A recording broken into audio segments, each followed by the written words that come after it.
All right, so me and Carson did fingerprint analysis.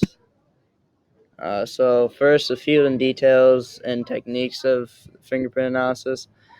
History of fingerprinting. The earliest evidence of fingerprints was in China in 4000 BC. And the Bertillon system, it was first based on the measurements of people's limbs. So that was really the first uh, stuff they used, or the system that you used in fingerprinting.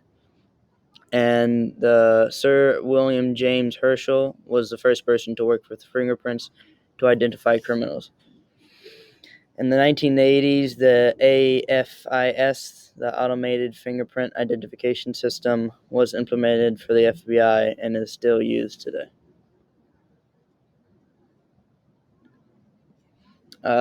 So classification of fingerprints is three types: loops, whorls, and arches. Loops are the most common fingerprint. It holds up to 60 to 70% of the population. And arches are the least common. They're only 5% of the world's population. And whorls is the second most common, 30 to 35% of the population. So type of fingerprints, molding, visible, and latent. The fingerprint powders, granular. It's a black powder that is mostly used in forensic or fingerprint analysis, and it can be used in many colors, but the most common one is black powder. Magnetic is used when fingerprints are on dirty or oily surfaces or on styrofoam, and cannot be used if print is on an angle because of the gravity. Fluorescent powders, mostly used on phones and computers, and the powder will light up when under a UV light. And then lastly, metallic powder. It's a mixture of metals. All right, so on the night of June 12th, 1994, Nicole Brown Simpson and her friend Ronald Goldman were stabbed outside of her condo in LA. Originally believed to be O.J. Simpson, fingerprints played an important role in proving that O.J. didn't do it. Thanks for that quote, Nikki T. At the murder scene, there were a total of 17 fingerprints found. 9 of them were not identifiable by sampling. According to some in attendance of the court case, when the technicians who worked on the fingerprints stated that there was an absence of O.J.'s prints, it was highly noted by the jury. This is likely one of the biggest reasons that the case ended with the result that it did, O.J. being deemed innocent. The case of the Night Stalker. The Night Stalker is a man who is to blame for at least 14 homicides and 21 assaults from 1984 to 85 in Southern California. He was ultimately caught on August 30th, 1985, when he left fingerprints on a stolen car during a break-in one night. Once recovered by the police, the Latin print was rushed to the California Department of Justice. A new automated fingerprint identification system was being installed and the print was immediately scanned and searched against the millions of prints in the master file. Within 3 minutes, the AFIS returned a list of possible matching fingerprints, the first of which ultimately linked Richard Ramirez to the crimes. He was put on death row November 7th, 1989, and was eventually killed on June 7th, 2013, after being on death row for 23 years. Income and qualifications.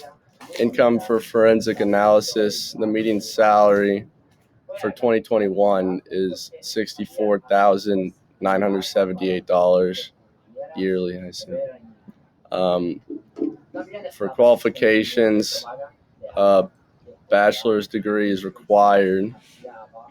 Field of study is forensic science, criminal justice. You have to get certified. Or a license, required certification or license. Yeah. for required skills, there's concentration, pattern recognition, analysis, Analytical. analytical, whatever. No, analytical, attention to detail, communication skills, and problem-solving skills. And here's the videos.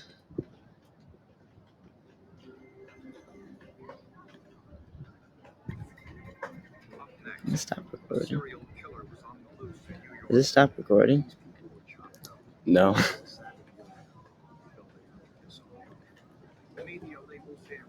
The Last Call Killer.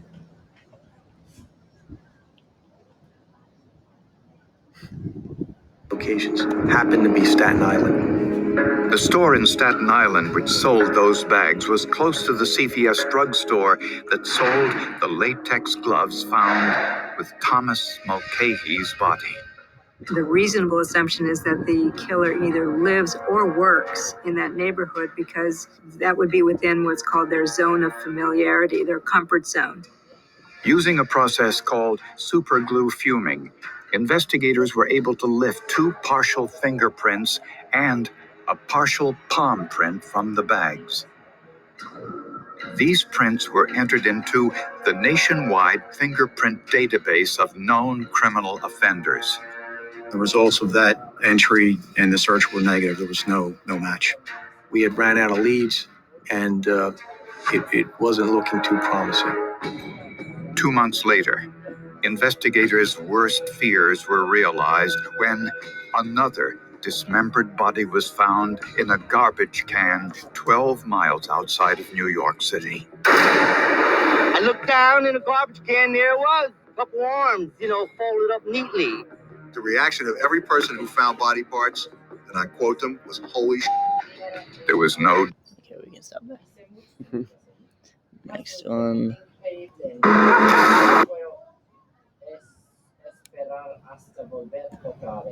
Happy birthday. Hey, it's your birthday. Yep. That's great. Happy birthday. Thanks. Body or seat? It's your birthday. I'll take the body.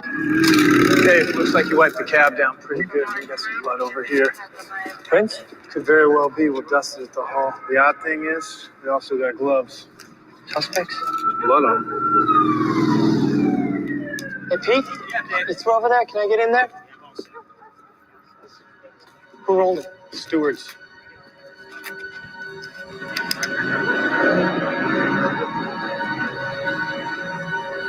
I got a single 9mm casing. Yeah, Luger. Nothing from the crowd. Okay. I'm just... Alright, that's it.